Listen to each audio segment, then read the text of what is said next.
Donc Sécu Fourrage, je vais vous parler de trois actions complémentaires qui ont été mises en place sur les prairies multi-espèces, les cultures intermédiaires, les doubles cultures et les dérobés d'été.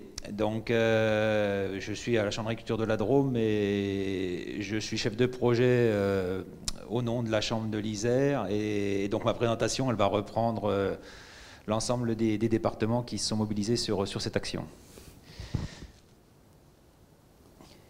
Donc, un petit historique sur les actions que nous avons menées en Rhône-Alpes. Donc, au niveau des fourrages, en fait, ça fait 23 ans qu'on a commencé des expérimentations sur la partie culture. Donc, dans le cadre du PEP Bovin-lait surtout, mais aussi dans deux PSDR, donc Clim-Fourel et puis le PSDR Poète sur les polycultures élevage. Donc, Poète avec Bourgogne-Franche-Comté et Clim-Fourel. Il y avait trois régions à l'époque, Languedoc, Roussillon, Midi-Pyrénées, avec Rhône-Alpes. Donc sur les prairies, on a commencé à y travailler à partir de 1998, sur la Drôme et l'Isère, avec le projet Saint-Marcelin, sur la recherche de graminées qui résistent au sec, l'introduction de légumineuses et puis de plantes bioactives comme la chicorée. Sur la prairie, toujours, changement, évolution du système de pâturage. Donc des expérimentations qu'on a démarrées à partir de 2007 au lycée agricole du Valentin. Sur les métailles, donc métailles, c'est mélange céréales protéagineux. On a commencé les expérimentations après la grosse canicule de 2003. Donc on y travaille depuis 2004. Donc avec aujourd'hui des mélanges différents, très typés céréales ou beaucoup protéagineux, des métailles grains, des métailles pâtures. Et donc qui sont adaptés au territoire et puis au système d'élevage. Et enfin, le dernier axe de travail, ça a été les sorgho monocoupes depuis 2009, donc une alternative au maïs dans les zones les plus séchantes. Donc on a démarré dans la Drôme et l'Ardèche, qui sont les deux départements les plus au sud et qui sont les plus touchés par le changement climatique. Donc ces expérimentations ont été menées dans les exploitations. Bien sûr, on a fait beaucoup d'animations autour. Donc des visites bout de champ, des parcelles tests qui ont été implantées chez les agriculteurs à côté, du conseil individuel, des formations, des publications, alors jamais assez, Aurore, mais on en a quand même publié pas mal, vous en retrouverez notamment dans les journées AFPF. Alors en parallèle de ces expérimentations, donc il y avait le programme Clim-Fourel. Donc je vais présenter que cette diapo qui est issue d'une synthèse faite par François Lelièvre, chercheur INRA, et qui a fait un gros travail dans le programme Clim-Fourel. Donc ça représente le déficit hydrique, la différence entre les précipitations et le TP, le besoin en eau des plantes. Donc en bleu sur le graphique, vous avez la situation en 1980, donc des différentes stations qui étaient suivies dans le programme Clim-Fourel. Donc en gros, c'est le sud du Massif central. Donc à l'époque, Montpellier, Avignon, Carcassonne étaient au niveau du seuil méditerranéen, au niveau des conditions estivales. Et les autres stations en étaient éloignées, donc on était encore sud du tempéré. Et en 2009, quand on a fait la synthèse, donc vous apercevez que quasiment toutes les stations sont devenues méditerranéennes au niveau du déficit hydrique estival. Donc que ce soit Toulouse, Valence, Lyon, Millau et Albi, donc ils sont tous arrivés au seuil des moins 380 mm. Donc en fait on a eu une remontée au nord du climat méditerranéen. Après on peut le traduire de différentes façons. Donc François Lelièvre avait montré que la rupture était pour le sud de Rhône-Alpes, c'était les années 70-80. Donc depuis ça réchauffe et ça correspond à une remontée au nord de 5 km tous les ans. Ça correspond à plus 0,5 degrés de hausse de température tous les 10 ans. Donc 1980 à 2020, ça fait 40 ans, ça veut dire qu'on a déjà pris plus 2. Et donc avec des déficits climatiques très très marqués en été. Voilà, et bien sûr plus d'aléas. Je vous ai mis l'année 2020, alors je ne vous ai pas mis 2021, puisque 2021, on espère qu'on le reverra souvent, et tellement elle a été atypique et avec peu de température et puis de l'eau. En 2020, moyenne de 4 stations de la vallée du Rhône, donc entre Valence et Vienne, on était cumulé entre le 1er janvier et le 20 septembre à moins 790 mm de déficit cumulé. Donc là, on ne parle plus de résistance de la culture, là, on imagine la longueur de la sécheresse, quoi.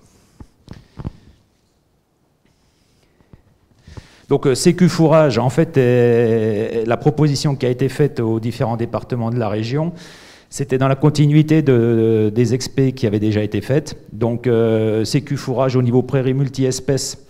Donc on a proposé de travailler sur la recherche de prairies qui résistent mieux au sec et qui soient plutôt typées pâture et riches en légumineuses. Donc une combinaison des deux actions, pâturage et prairie.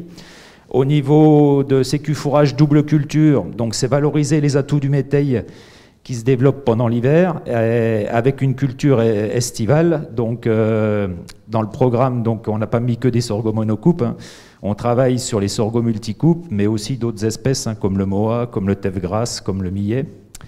Et le nouvel axe de travail qu'on n'avait pas travaillé jusqu'à maintenant au niveau de l'élevage, c'était fait en grande culture sur les couverts intermédiaires, donc c'est les dérobés d'été, donc semées, elles, derrière céréales à grains. Donc je ne vais pas rentrer dans le détail de tous les sites. 9 départements qui ont démarré l'action, donc 31 sites expérimentaux. Donc il y a un gros volet de travail. Et donc la plupart dans des fermes d'élevage, mais aussi 5 dans des lycées.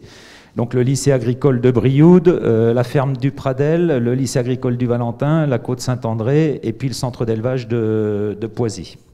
Donc qui permettent de diffuser aussi d'une autre manière. Donc Sécu Fourrage prairies multi-espèces. Donc l'objectif, c'est des prairies temporaires qui résistent mieux au sec, avec une forte diversité, adaptées au pâturage. Donc on a testé 4 bandes sur chacun des sites. Et au niveau du pâturage, donc on a mis un mélange sur un paddock, de manière à ce qu'il n'y ait pas d'effet de biais entre les préférences.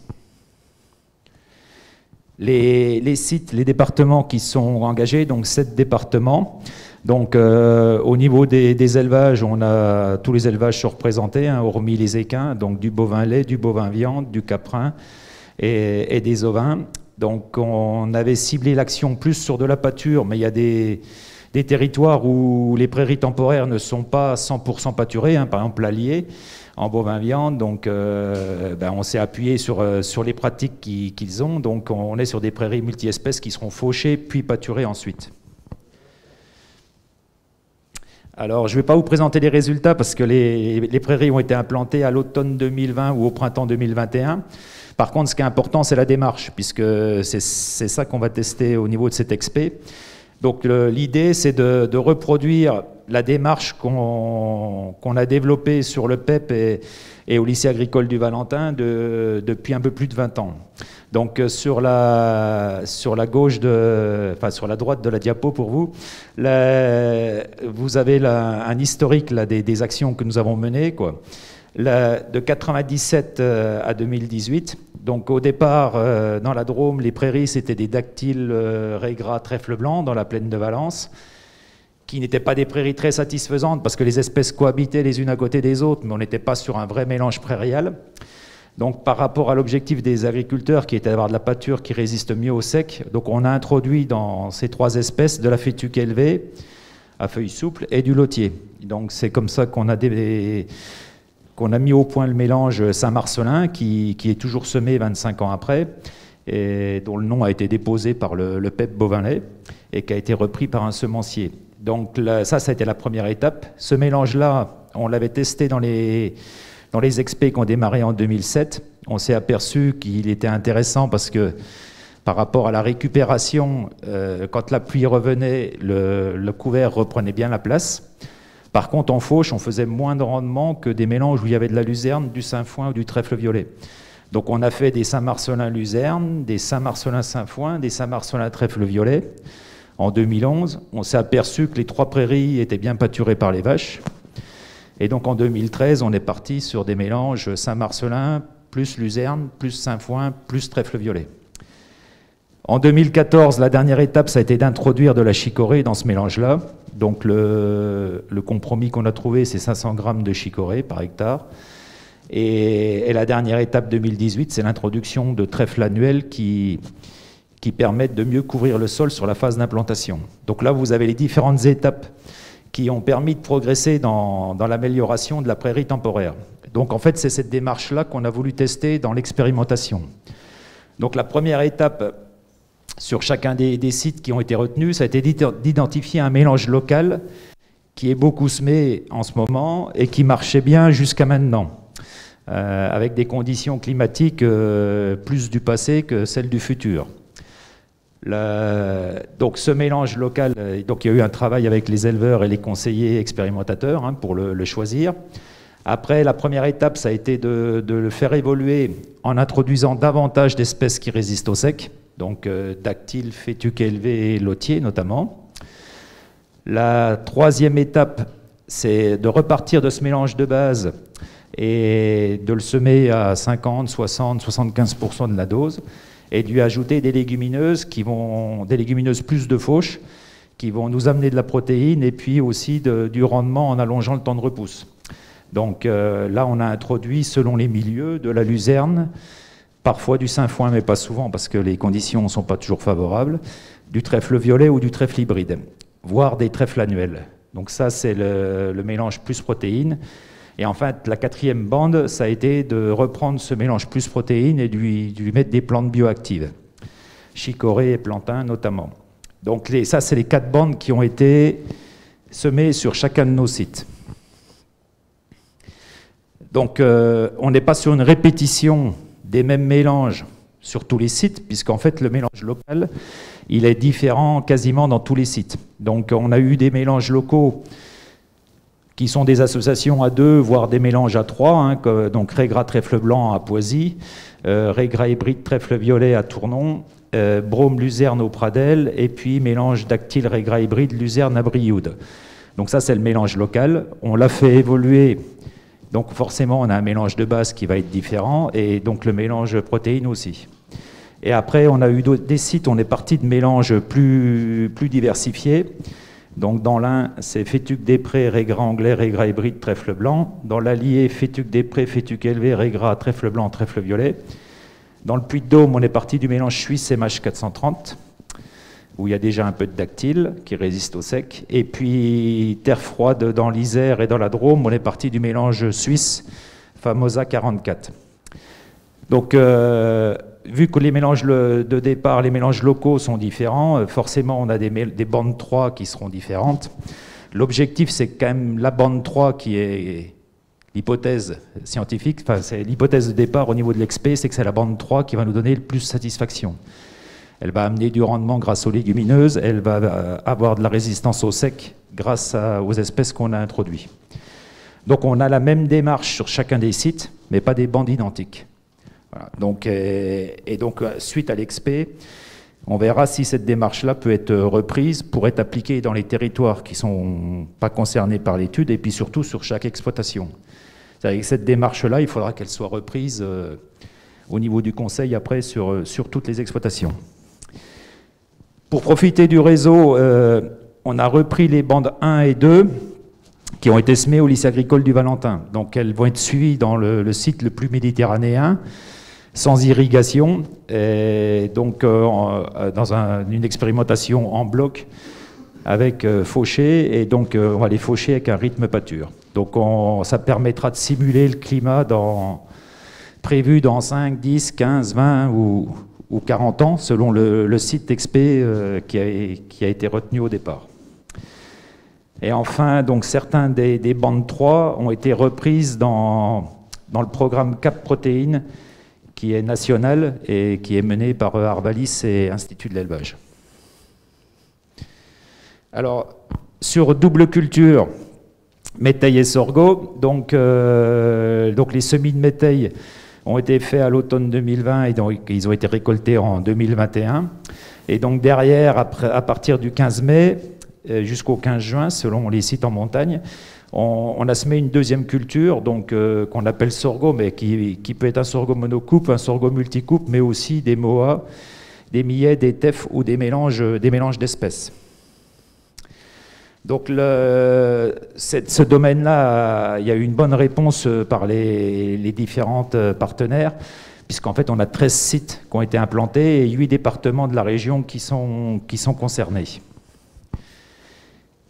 Je vais vous présenter rapidement les résultats de obtenus sur 2 sites qui sont au sud, que je connais bien puisque c'est moi qui les ai menés dans la Drôme.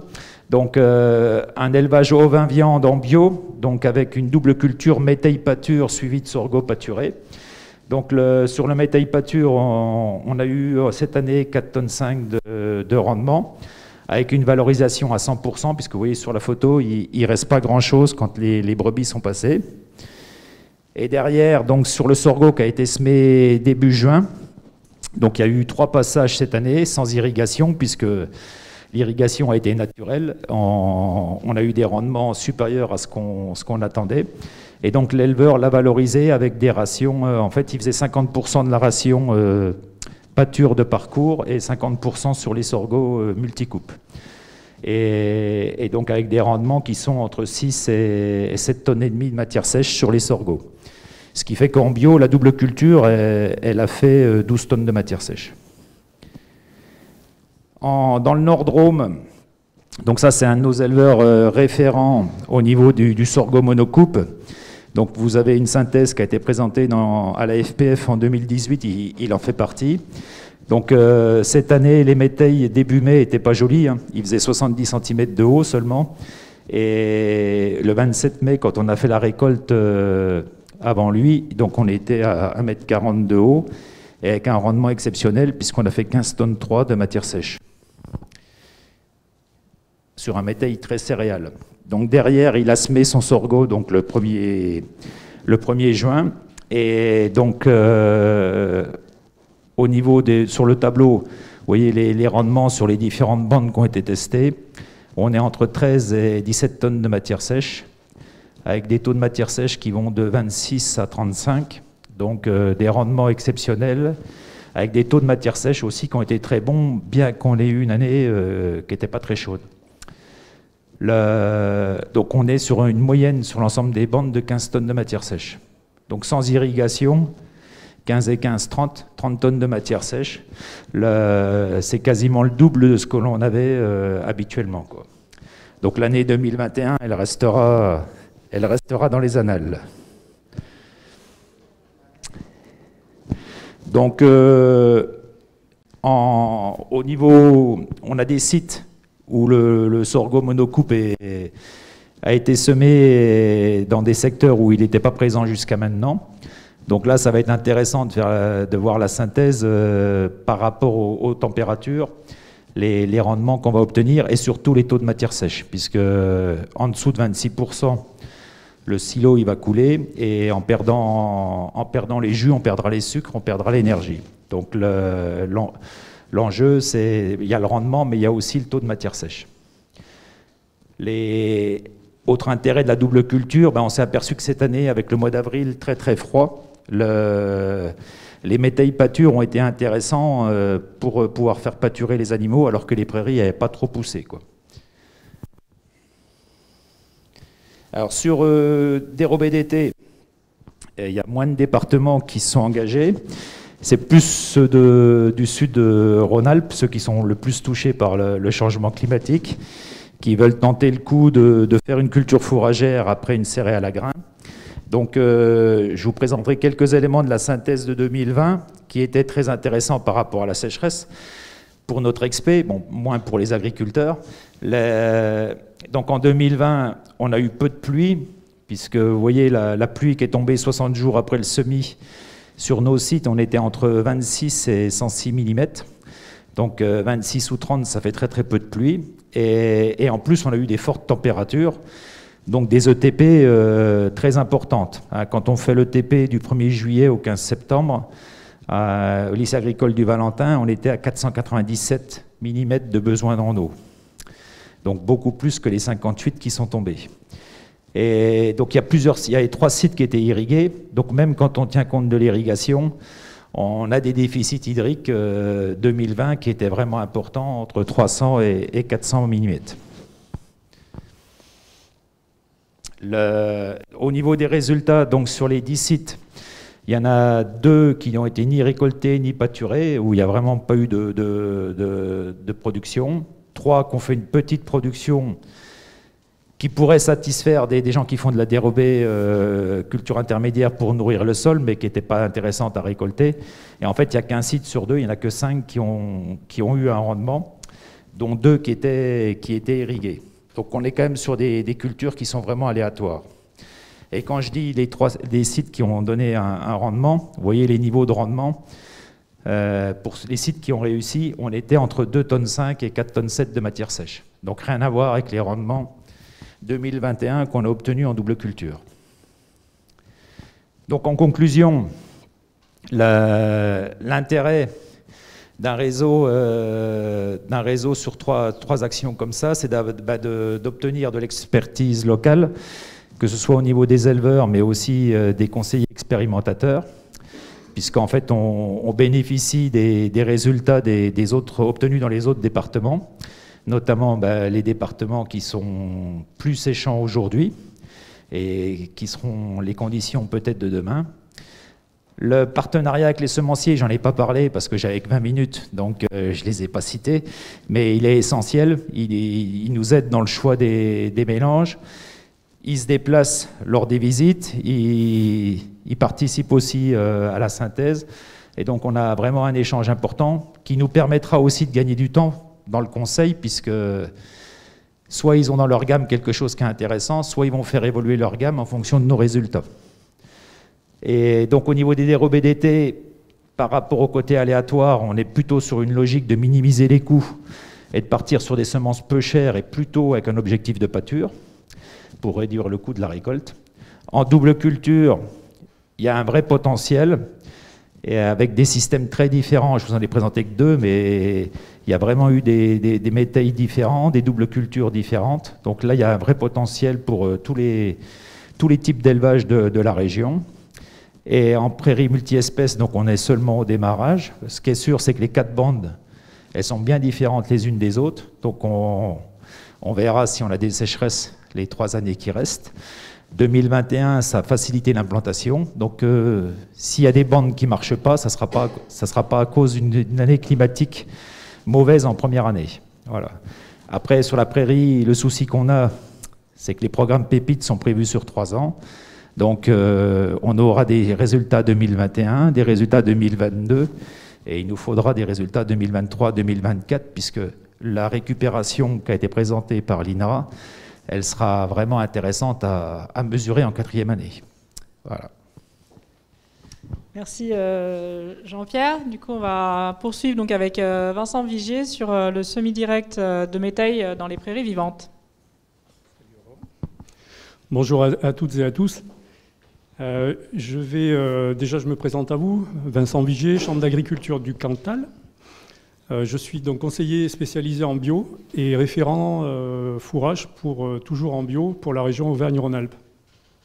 Alors je remercie le dispositif Pépite, puisque comme je suis un conseiller généraliste qui fait tout le boulot au niveau du conseil global en bio, le dispositif m'a permis de consacrer du temps et des moyens à ce semi-direct dans Prairies Vivantes. Je remercie aussi le partenariat avec l'INRA, donc Priscilla Notte et Juliette Blore qui font le boulot, notamment sur le site de l'accueil, et qui m'aident énormément en méthodo et en traitement des données au niveau statistique. Alors, je vais changer un petit, ma façon de vous présenter les choses. Je vais vous parler un peu à l'ancienne, sans forcément peut-être dérouler le diaporama. Allez, je me lance. Comme ça cassera un peu le rythme. Je vais directement aller presque au résultat, à l'essentiel, puisqu'on connaît le sursemis. Le sursemis de prairies, des prairies dégradées par la sécheresse, les campagnols, pour ceux qui sont en zone campagnole, c'est une pratique qui date au moins d'une trentaine d'années, même plus lointaine si on fait du foin mûr qu'on laisse retomber au sol. L'inconvénient, c'est que c'est une technique aléatoire, puisqu'après on va passer une RC-tri, on va semer à la volée, on fait pâturer les animaux pour tasser, on passe un rouleau, ça marche plus ou moins. Et alors depuis 2018, avec ces 3 sécheresses quand même carabinées, 2018, 2019, 2020, les questions qui m'ont été posées, c'est on ne sait plus quand faire du sursemis, ou même on ne sait plus quand semer une prairie. Vous la semez au printemps, vous prenez un mois de juin caniculaire et un mois de juillet sans eau, le semis est ratatiné, vous attendez les pluies du 15 août, qui étaient des pluies traditionnelles de changement de climat en demi-montagne. vous avez la jeune prairie qui lève, et puis vous avez 1 mois et demi de sécheresse derrière, avec des températures qui sont très élevées au mois de septembre. Et finalement, on va retrouver des conditions favorables à partir du 10 octobre. Là, je fais le lien avec les intervenants de tout à l'heure, c'est-à-dire qu'on commence à mesurer un petit peu le nouveau climat qui nous attend, avec des automnes doux, longs, et puis effectivement qui sont peut-être favorables pour l'implantation de prairies à partir du 10 octobre. Donc ça, c'est le point de départ. Et la différence avec le sursemis, c'est qu'on s'est dit, à semer au 10 octobre, on prend énormément de risques en demi-montagne, et on va en profiter pour mettre un métail fourragé. Je fais le lien avec mon collègue Jean-Pierre.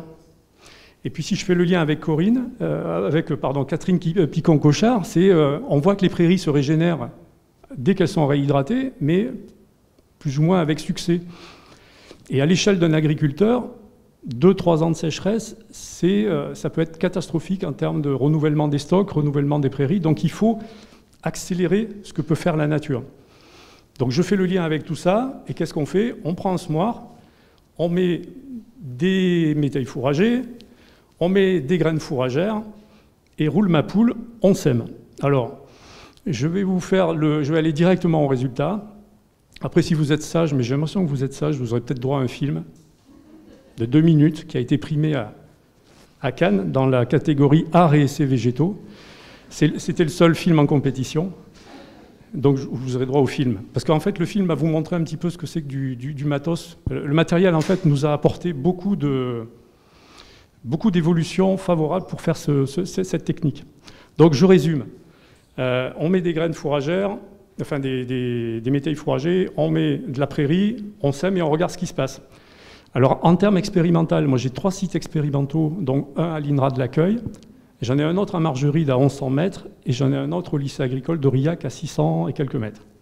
Donc 3 sites expérimentaux avec répétition et un peu plus de soins dans l'observation. Après, je m'appuie beaucoup aussi sur le réseau des éleveurs, puisqu'ils sont très curieux, ils ont vite compris l'intérêt qu'il y avait à cette technique, et en fait, ils ont beaucoup implanté des parcelles. Et certains ont réussi à me mettre un peu de témoins, mais des vrais témoins, et ça, c'est vrai que c'est compliqué quand on est dans le feu de l'action, c'est de couper la parcelle en 2 et de me laisser ce que j'appelle un vrai témoin. Pas une entrée de parcelle, pas un bord de parcelle derrière les chênes, sous les chênes. Et donc là, j'ai 104 parcelles qui ont pu être observées pendant 2 ans. Donc c'est de l'observation, j'appelle pas ça de l'expé, et vous verrez, je me pointe avec mon petit cadre, je fais 4 répétitions d'un côté, témoin, 4 répétitions du côté manip, enfin du côté modalité. Donc ça, je vous le présenterai quand même, ça sera mes conclusions. Je vais direct à l'essentiel. Les essais qu'on a en altitude, ça y est, j'ai rendu les armes, j'arrête de jouer au-dessus de 1000 mètres, enfin je mets 1000 mètres, c'est pour vous marquer l'esprit. Mais les prairies naturelles d'altitude, elles ont une force de résistance à ma volonté qui m'a fait rendre les armes, puisqu'il y a énormément d'aléas. On oublie les campagnols, on peut avoir du ver blanc, on peut avoir des vols de tourterelles, pas des tourterelles, des étourneaux. On a eu des gelées carabinées au mois d'octobre. Quand on a semé à l'Accueil l'an dernier, c'était un temps apocalyptique. Après, on a eu 4 mois de neige, enfin j'exagère, mais en gros c'est ça. Alors qu'est-ce que vous voulez qu'on fasse avec ces conditions-là? Donc du coup, prairie naturelle, on va plutôt utiliser des méthodes, je te regarde, d'analyse de l'existant, et on va s'adapter à l'existant, adapter le chargement, adapter le mode de pâturage. Donc ça, c'est les méthodes, je cherche le nom, mais bon, quelqu'un, tu peux me souffler? Non, bon, il a le masque, il ne m'entend pas. Alors, bon, c'est pas grave, c'est des méthodes d'analyse de l'existant des prairies pour s'adapter. Alors par contre, après, dès qu'on descend en altitude, effectivement, j'ai de bien meilleurs résultats, à condition de respecter 3 conditions, c'est-à-dire l'état de la prairie au départ. Il faut qu'elle ait une densité plutôt faible, c'est-à-dire que travailler sur des prairies assez denses. Alors après, je donne des notations, mais je n'ai peut-être pas le temps de rentrer dans le détail. Il faut aussi avoir un matériel suffisamment agressif. Et là, vous le verrez en petite vidéo, il ne faut pas avoir peur de remuer des prairies, elles se régénèrent très très bien. Et après, on a le choix des espèces, parce que entre tout ce qui a été essayé par les paysans et tout ce que j'ai pu voir quand je vais faire mes contrôles au stade en silage ou en rubanage, la sélection a été très sévère. Donc, dans les espèces céréalières à vocation de fourrage, on retrouve le seigle dans tous ses états, seigle, grain, seigle fourragé, seigle forestier, très présent, très volumineux. Un petit inconvénient parce qu'on a une précocité à montaison qui fait que si on doit nourrir des vaches laitières, il ne faut pas rater le stade, mais par contre, il est présent. L'avoine est très sympathique parce qu'elle arrive aussi à se faire une place. Elle a la faculté de repousser en deuxième coupe, alors c'est pas fantastique. Et pour ceux qui feraient du foin ventilé, séché en grange, on a un fourrage exceptionnel. Les animaux adorent cette avoine séchée en grange. Et en plus, on a un petit côté sucré qui est beaucoup moins riche en cellulose. Et dans les dernières espèces, c'est la vesse. Alors c'est peut-être même mon coup de cœur. Vesse velue en montagne, vesse commune en zone de plaine. On a un comportement régulier. Moi, ça fait 5 ans que je me balade sur les parcelles, 5 ans que je vois de la vesse bien présente, qui apporte de la protéine. Donc voilà, le trio, c'est seigle, avoine et surtout de la vesse.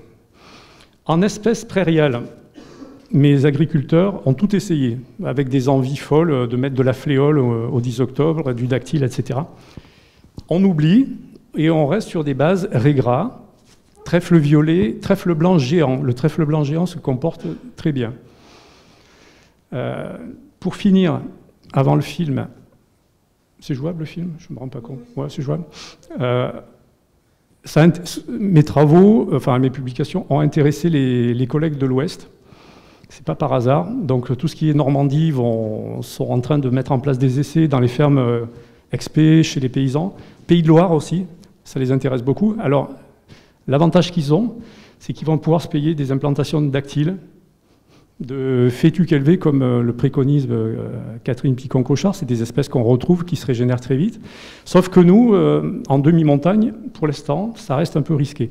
Moi, j'ai eu des bonnes implantations de dactyles en 2018, puisqu'on a eu un hiver 2019 très doux. Et j'ai retrouvé du dactyle, bon voilà, coup de bol. Mais pour l'instant, on va attendre que le climat se réchauffe encore un peu plus, et puis après, on pourra se payer en demi-montagne du dactyle et de la fétuque. Voilà, j'ai fait vite, je vous ai donné j'ai improvisé, je vous ai donné les résultats, et là, je vais vous... voilà, c'est le film, en fait, vous voyez. En fait, ça fait des trucs comme ça.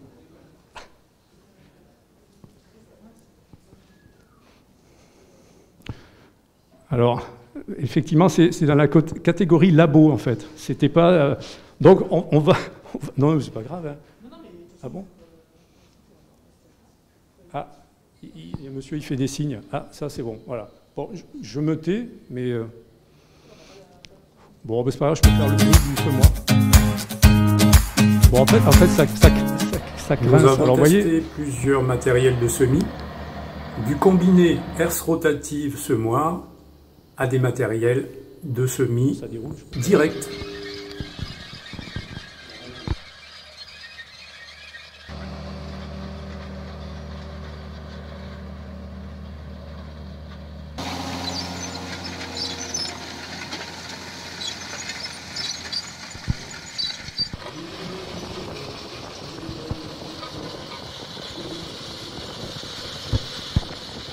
Alors on peut voir très nettement les lignes de semis et par rapport à l'état voilà initial après le passage du béthenard, après une réhydratation, on voit beaucoup d'annuels, on voit la capsule très rapidement, beaucoup de brome. Les lignes de semis avec le métail, le pois je parlais et pas le mal, violet.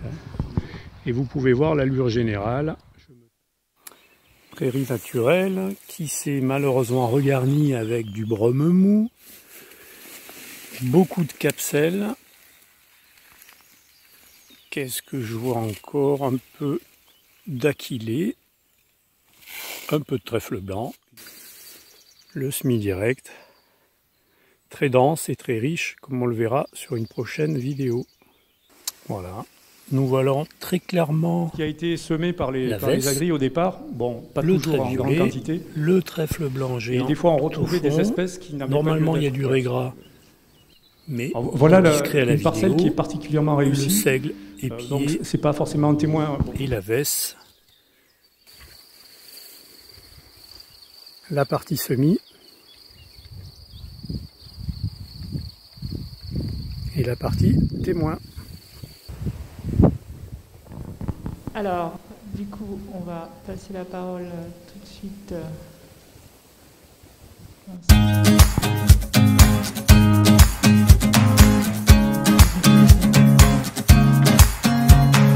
Voilà, merci de dire. Et donc, on va pouvoir passer à la séquence suivante, donc valoriser les fourrages.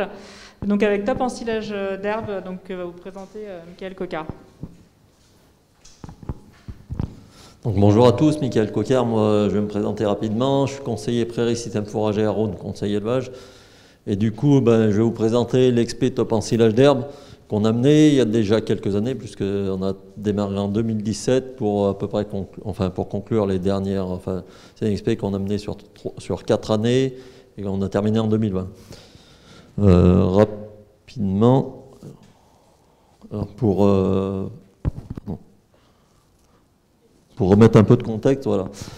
Du coup, en fait, dans les années 2015, enfin même un petit peu avant, et puis enfin toute la progression en fait des 30 dernières années était plutôt à la réduction de la part d'air dans les systèmes pour augmenter la part maïs. Du coup, on a perdu un peu toutes les techniques de récolte et de management de la prairie. Parce que la prairie, voilà, c'est compliqué à récolter, la valeur est pas stable. Je vous ai mis quelques exemples en fait qui posent problème à la prairie, et du coup, il y avait besoin de retrouver des techniques et des façons de rendre la prairie accessible et facile à conduire pour les agriculteurs. Du coup, c'était vraiment l'idée de Top Ensilage, c'était redonner des clés pour éviter un retour en arrière, pour pas que les gens repartent plutôt sur le maïs. On a vu avec François que c'est un vrai enjeu de demande sociétale, mais c'est un vrai enjeu aussi par rapport au réchauffement climatique. Vous l'avez vu dans les présentations de Jean-Pierre ou de Vincent, la prairie, elle est importante dans les exploitations, et c'est important de trouver les bonnes méthodes pour arriver à récolter une herbe de qualité. Du coup, l'idée, c'était vraiment accompagner les éleveurs. Ça s'est réalisé en plusieurs étapes. Voilà. Vraiment accompagner les éleveurs pour leur donner les clés de la réussite. C'était donner un message positif de la récolte de l'herbe, parce que c'est vrai que historiquement, on voyait, quand on tourne sur les exploitations, les éleveurs ont toujours ce frein et puis cette façon d'aborder la récolte de l'herbe qui met du stress dans les exploitations. Et c'est vraiment essayer de redonner de la souplesse, essayer de créer une émulation positive autour de la prairie, et pour rendre vraiment cette récolte qui est moins stressante. Parce que c'est vrai que quand on arrive en avril-mai, la météo n'est pas toujours au rendez-vous, et du coup c'est vraiment quelque chose qui est stressant sur les exploitations. Ce qu'on constatait aussi, c'est qu'en fait, pourquoi c'est stressant? Parce qu'il n'y a pas beaucoup de conditions de réussite, et finalement on réalisait que sur les exploitations, souvent on retrouve des ensilages qui sont de mauvaise qualité parce qu'ils ne sont pas suffisamment ressuyés, du coup une mauvaise conservation et pas des bons résultats sur les animaux. Et si on veut développer la prairie et puis que la prairie prenne la place dans les systèmes, il faut essayer de retrouver des ensilages d'herbe qui soient faciles à réaliser, et aussi faciles à conserver, bien consommés par les animaux. Du coup, il y avait vraiment un travail à faire autour de cette récolte de l'herbe pour essayer de donner des clés. On retrouvait, pourquoi on retrouve ces ensilages qui sont souvent pas assez ressuyés? C'est que les techniques finalement de récolte, elles ne se sont pas basées sur la dynamique de séchage de l'herbe, elles se sont basées sur des outils matériels. Et pourquoi les gens récoltent, fauchent à la conditionneuse en acéré? C'est simplement parce que les ensileuses, elles récoltent des andins, et c'est pas parce que la conditionneuse permet de gagner en matière sèche. Donc l'idée de Top Ensilage, c'était de tester différentes modalités de fauche qui permettent de réussir un ensilage d'herbe et notamment avoir un taux de matière sèche qui soit suffisamment élevé, puisqu'on recherche en ensilage d'herbe entre 30 et 40% de matière sèche à la récolte. L'expérimentation, ça a été une expérimentation donc, régionale, financée à l'époque par le PEP Bovin-Lait. Elle s'est menée sur 6 départements, donc l'Ain, l'Ardèche, l'Isère, la Loire, la Haute-Loire et le Rhône. Donc je vous disais 4 années, et l'idée c'était vraiment tester ces différentes années sur différents types de prairies, que ce soit des prairies très intensives, régras voilà, 6 mois, et des prairies multi-espèces, tester dans différentes conditions météo, parce que en moyenne, voilà, au printemps, les conditions météo sont compliquées, mais c'était vraiment avoir cette diversité pour mesurer les techniques avec des conditions météo qui étaient différentes. Du coup, on avait donc un protocole commun et puis des options, on va dire. Le protocole commun, c'était vraiment quatre méthodes de fauche différentes. Donc, on voulait tester la fauche classique avec un conditionneur en inséré, ça serait notre témoin. Après, on voulait vraiment mesurer l'effet de la fauche à plat. Donc, on a testé donc, la fauche à la rotative classique avec un fanage, donc, qui était dans le protocole commun. On a testé la fauche avec une conditionneuse, mais en daim large, donc pour avoir une bonne répartition du fourrage derrière la faucheuse. Et puis, sur cette dernière option aussi, on voulait mesurer l'effet du conditionneur. Pour voir, est-ce qu'il y a vraiment une nécessité d'utiliser une conditionneuse pour voir ce qu'on gagnait en termes de matière sèche. Donc l'idée, c'était vraiment mesurer cette dynamique de séchage. Donc mesure de la matière sèche au moment de la fauche, 24 heures après la fauche et 48 heures après la fauche. Avoir une prise d'échantillon qui représentait le mieux possible finalement la réelle matière sèche du fourrage. Donc 9 échantillons par modalité. Qu'on passait au broyeur et puis du coup tester la matière sèche soit au Moisture Tracker. Alors le Moisture Tracker en fait c'est cet outil là, c'est un outil qui nous permet de mesurer un taux de matière sèche en instantané, c'est un capteur infrarouge. L'idée d'utiliser le Moisture Tracker en priorité, c'est vraiment, on voulait vraiment communiquer et inviter les éleveurs à participer à nos travaux. Donc ça leur permettait, dès le 3e jour, quand on faisait la journée de démo, d'avoir des résultats assez probants et des résultats à leur communiquer.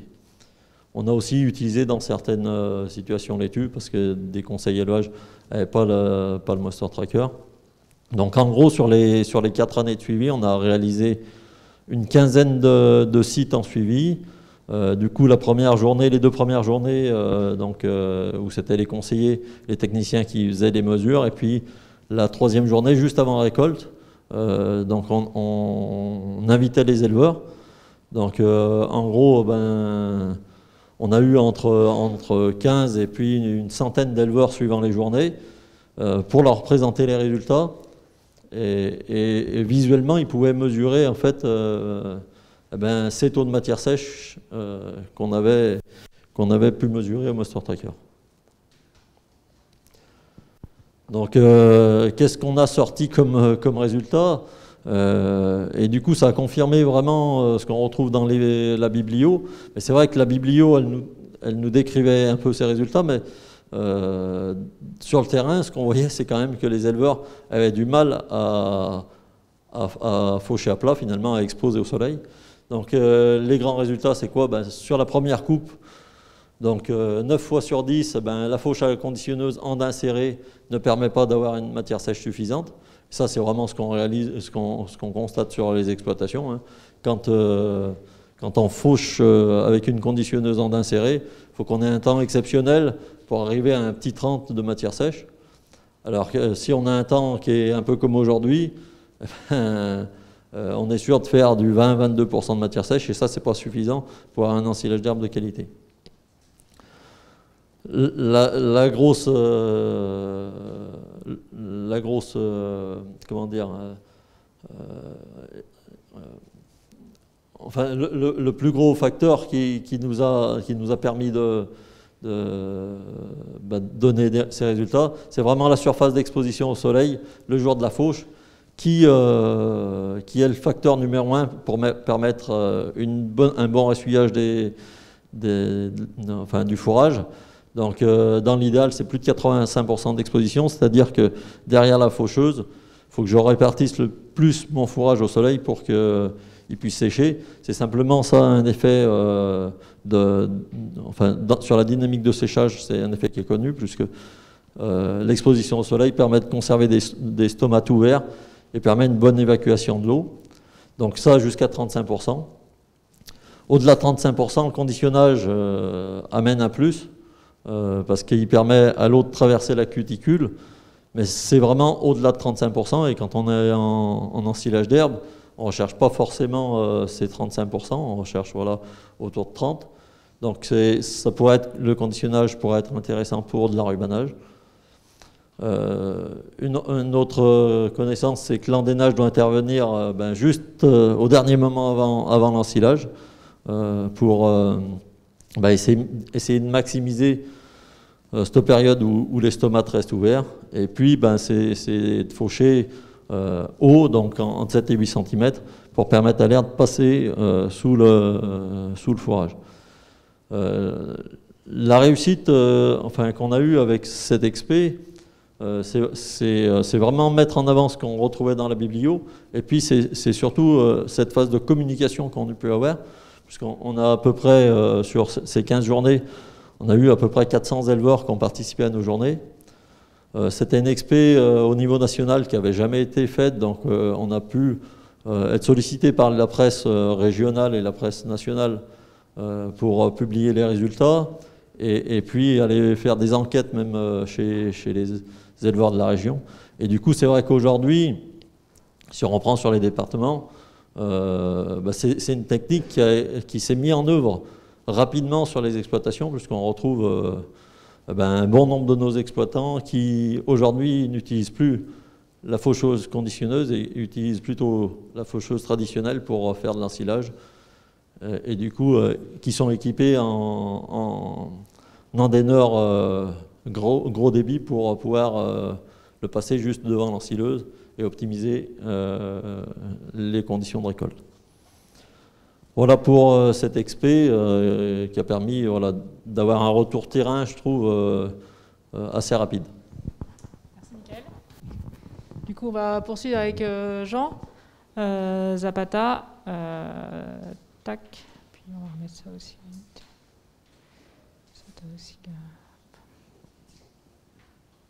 Donc, bonjour à tous, je suis Jean Zapata, je travaille à l'EDE du Puy-de-Dôme, je suis conseiller fourrage. Et je vous présente une expé qui a été conduite entre 2020 et 2021 dans le cadre d'un programme Pépite sur les foins traditionnels séchés au sol. L'objectif de l'étude, c'était de connaître les itinéraires techniques appropriés pour sécher le plus rapidement possible le foin, tout en préservant la valeur alimentaire du fourrage le mieux possible. Donc derrière ça, on a essayé de combiner des techniques, identifier et combiner ces techniques de fenaison, et on a mesuré la dynamique de séchage des foins au fur et à mesure de l'avancement de l'atelier.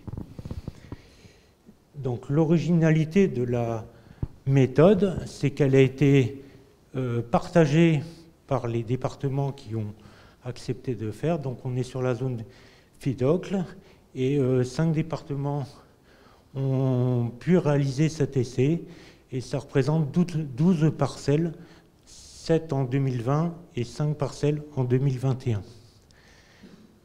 On est en dispositif en ferme avec le matériel de l'agriculteur, et l'objectif est bien de réaliser des foins séchés au sol jusqu'au bout et de mesurer la dynamique de séchage jusqu'au bout. Donc c'est des surfaces d'essai importantes, à peu près 1 hectare par essai, répartis en 3 modalités. Bien sûr, il y avait une description complète des milieux pour pouvoir interpréter les résultats derrière. Donc je vous présente les dispositifs qu'on a mis en place, partagés par l'ensemble des départements et qui étaient imposés, on va dire. La première modalité qu'on a regardée, modalité 1, c'est un fanage immédiat après la fauche et des fanages répétés jusqu'à ce qu'on observe un taux de matière sèche compatible avec l'endénage et le pressage. La modalité 2, elle se distingue par un fanage décalé à J+1 et puis après des fanages réguliers jusqu'au taux de matière sèche adapté pour le pressage. Et la modalité 3, elle se distingue par le fait qu'on a un fanage décalé à J+1 et puis après on ne touche plus le fourrage, on laisse le soleil faire son travail et on va endéner le dernier jour lorsque le taux de matière sèche est correct. Alors bien sûr, on a fait des mesures de matière sèche tous les jours et à J0, on a fait une mesure de valeur alimentaire et on a répété cette mesure juste avant pressage le dernier jour pour voir l'évolution de la matière, de la valeur alimentaire.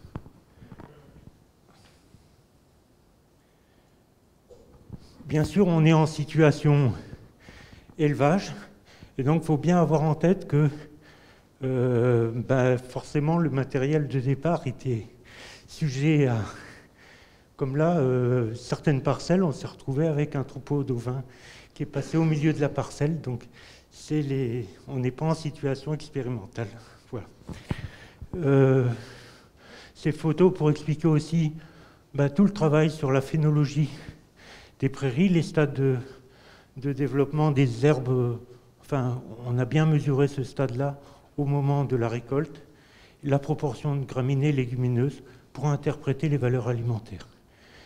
On est essentiellement en prairie naturelle et la difficulté dans le choix des parcelles était d'avoir des parcelles très homogènes en termes de flore. Au niveau de la méthode pour évaluer les taux de matière sèche, on a comparé deux méthodes, soit la méthode traditionnelle avec la pince à fourrage et qui nous permettait de faire des prélèvements pour avoir l'intégralité de l'andin et d'avoir à la fois le fourrage en contact avec le sol et le fourrage exposé au soleil. Et on a comparé cela avec un appareil qu'on appelle l'humidimètre qui sert à mesurer les taux d'humidité. Et donc le gros intérêt, c'est que dans la méthode traditionnelle avec la pince à fourrage, on faisait 6 prélèvements par bande et dans le même temps, avec l'humidimètre, on arrive à faire 30 prélèvements. Bien sûr, on a un peu plus de recul avec une multiplication des points d'analyse.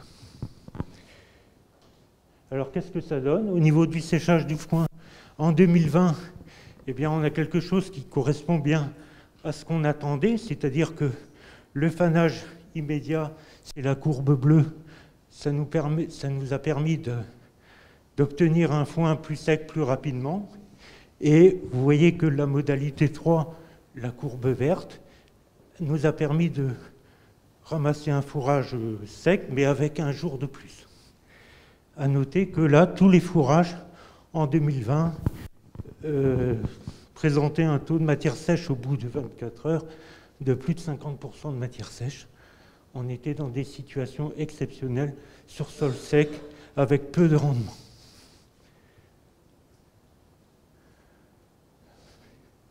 En 2021, là, la situation est un peu différente. Vous voyez que les courbes, elles se rapprochent très fort. Simplement, la modalité 3, c'est-à-dire fanage décalé à J plus 24 heures, puis après on laisse le fourrage en place jusqu'à la fin. Bien sûr, elle évolue beaucoup plus lentement, et ce qu'il faut remarquer, c'est que dans 2 cas sur 5 parcelles, on a été obligé de refaner le fourrage à J plus 4 pour obtenir le taux de matière sèche adéquat, parce qu'on ne serait jamais arrivé à sécher le fourrage. Et donc, là, ce qui différencie de l'année précédente, c'est qu'on a des rendements nettement plus supérieurs. On est entre jusqu'à 40 tonnes de matière brute à l'hectare. Donc, si je vous mets les 2 courbes l'une à côté de l'autre, vous voyez que la dynamique de séchage n'est pas forcément si différente que ça, d'une année sur l'autre, et que les modalités 1 et 2, c'est-à-dire fanage immédiat ou fanage décalé, se ressemblent, sont très proches finalement, sur cet aspect évolution du taux de matière sèche. Sur la valeur alimentaire, pour évaluer la valeur alimentaire, on a pris comme indicateur la matière azotée totale, qui était le plus facile à interpréter.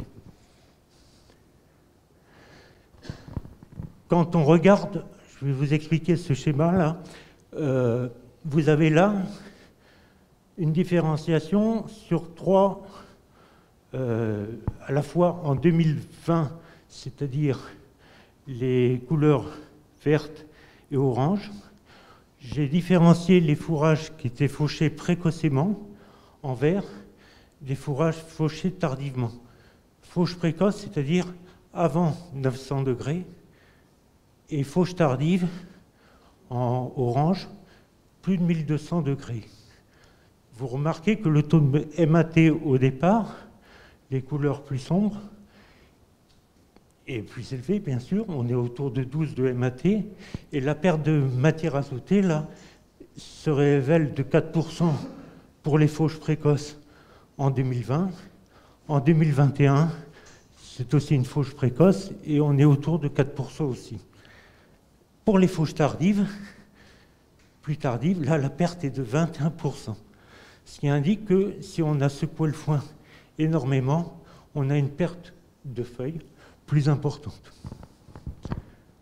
Pour la modalité 2, c'est-à-dire fanage à décalé à J plus 24 heures, puis après des fanages jusqu'au taux de matière sèche adéquate, on observe la même chose en 2020, c'est-à-dire que à la limite, on a perdu très peu en MAT au départ. En 2021, un peu plus. Par contre, pour les fourrages très mûrs, là, on perd énormément de valeur.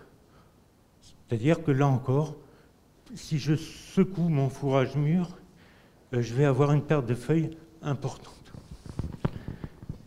Et pour la modalité 3, là, j'ai une perte assez modérée en 2021, en 2020 sur les fauches précoces, moins 7%. En 2021, c'est pareil, moins 15%. En revanche, pour les fauches plus tardives, en 2020, j'avais une perte de MAT plus modérée que dans les 2 précédentes modalités. Donc en conclusion, enfin, voilà, moi ce que je retiens de ça, c'est que lorsque le fourrage est fauché précocement, on a finalement la perte de valeur alimentaire, elle est relativement modérée si on secoue le foin très rapidement après la fauche et même après, au fur et à mesure, tous les jours, jusqu'à la date de récolte. C'est là où on a le moins de perte de feuilles. En revanche, lorsqu'on est sur des fourrages très mûrs, eh bien, c'est la ligne 2020 foin tardif. Vous voyez que le fait de secouer ces foins tous les jours, c'est là où on va avoir la perte de valeur la plus importante. Et dans le cadre de foins plus tardifs, eh bien, on a intérêt à y aller mollo sur les fréquences de fenaison. Ma conclusion, c'est article 1, c'est fauché tôt. si on veut préserver la valeur alimentaire des fourrages, c'est déjà faucher tôt, avant 900 degrés de somme de température, profiter des périodes de beau temps, certes. Il y a peu d'écart finalement entre un fanage immédiat et un fanage décalé à J plus 24 heures. C'est ce qu'on a observé entre M1 et M2 sur la dynamique d'évolution de la matière sèche. Le fanage immédiat, il ne faut pas oublier qu'il peut permettre une récolte en enrubanage très rapide au bout de 24 heures. Donc ça, c'est intéressant. Et puis un seul fanage, eh ben, c'est possible quand il n'y a pas trop de rendement et quand on a des périodes de beau temps assez importantes malgré tout. Voilà. Et lorsque le fourrage est mûr, et plus il est mûr, plus le fanage il doit être doux et tranquille, quoi. Voilà, merci.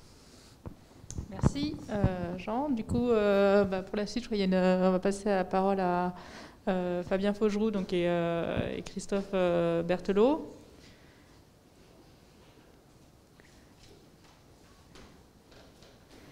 Et donc, si vous voulez lancer la vidéo, c'est là. Bonjour, on va pas trop travailler, on va plutôt vous présenter une vidéo. On a deux posters aussi qui présentent deux projets de CERAC et la Chambre. CERAC, rapidement, c'est une association qui a été créée par la Chambre d'agriculture Savoie-Mont-Blanc, l'Isère et les filières fromagères des Savoies pour mutualiser les questions de R&D et être plus performants entre les différentes structures. Et je vais laisser la parole à Fabien pour présenter le projet qui s'intéresse au séchage en grange avec des humidificateurs. Bonjour, je suis Fabien Faugeroux, je travaille à la Chambre d'agriculture Savoie-Mont-Blanc et je suis conseiller en production fourragère.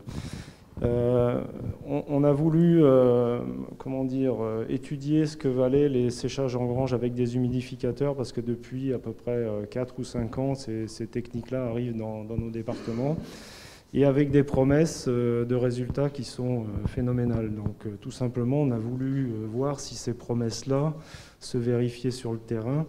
Donc on a comparé des séchages classiques avec des séchages en grange, avec des U, et pour voir s'il y avait une incidence sur le temps de séchage, sur les coûts et les investissements que ça représentait, et surtout s'il y avait une réelle différence sur un gain en valeur alimentaire. Voilà. Donc tout ça est résumé dans une vidéo qu'on va voir maintenant. Cette vidéo, elle est disponible en version longue avec plus de détails sur YouTube ou sur le compte Facebook de la Chambre d'agriculture Savoie-Mont-Blanc.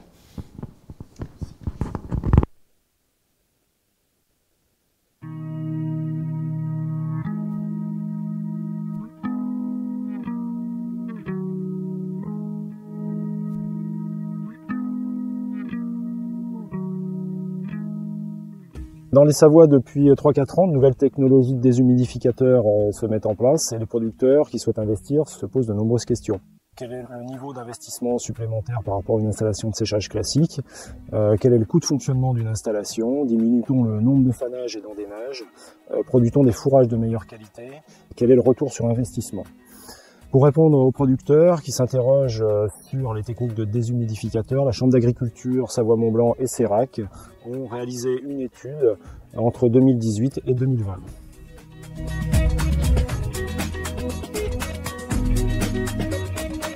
On a comparé le fonctionnement de 6 exploitations pendant 2 ans, 3 exploitations équipées de séchoirs avec des humidificateurs et 3 exploitations équipées de séchoirs classiques avec récupérateur d'air chaud.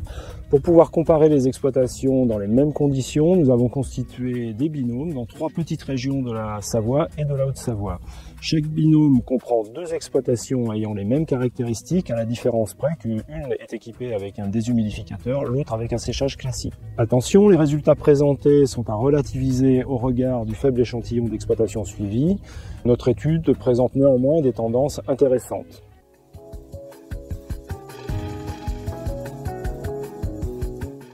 Des questions récurrentes nous étaient posées concernant l'impact du type de séchage sur les pratiques de fenaison.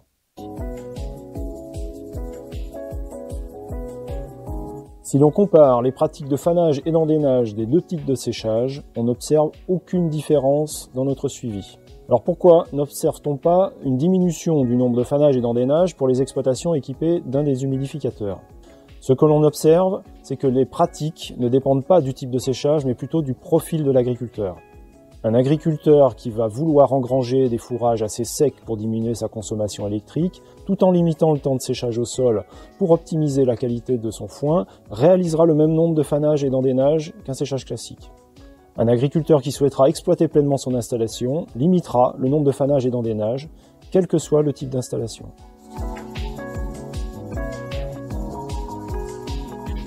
Les exploitations équipées de déshumidificateurs laissent leur fourrage 0,7 jours de moins que les exploitations équipées d'un séchage classique.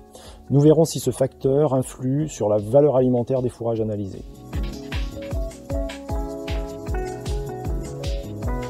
Là encore, dans la pratique, il n'y a pas de différence entre séchage avec déshumidificateur et séchage classique, car encore une fois, c'est le profil de l'agriculteur qui l'emporte sur le type de séchage.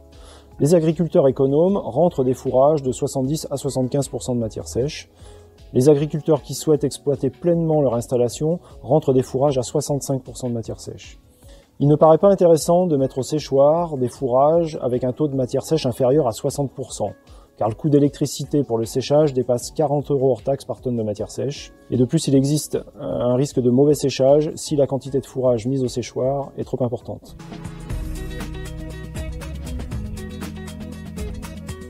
Pour récapituler, faisons maintenant le bilan des coûts et des gains de chaque système.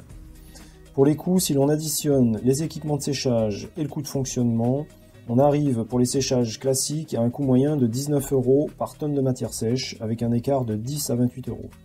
Pour un séchage avec déshumidificateur, le coût moyen est de 63 € par tonne de matière sèche, avec un écart de 52 à 72 €. Soit un surcoût de 44 € hors taxe par tonne de matière sèche pour les séchages avec déshumidificateur. Ce qui représente pour un troupeau de 80 vaches laitières 7 500 € par an.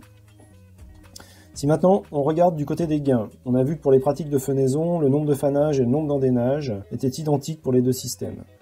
Du côté de la qualité des fourrages, on observe un gain de 0,05 UFL par kilo de matière sèche pour les séchages avec des humidificateurs. Pour un troupeau de 80 vaches laitières, nous avons estimé ce gain à 2 400 € hors taxe par an.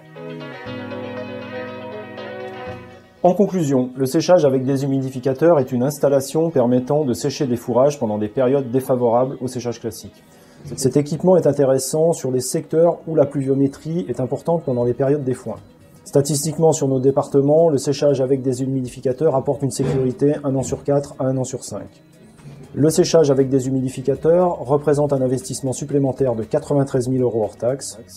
Son coût est beaucoup plus élevé, de 52 à 72 € par tonne de matière sèche séchée, contre 10 à 28 pour un séchage classique. Il est destiné à des exploitations pouvant valoriser des prairies temporaires riches en légumineuses, de 40 à 50%.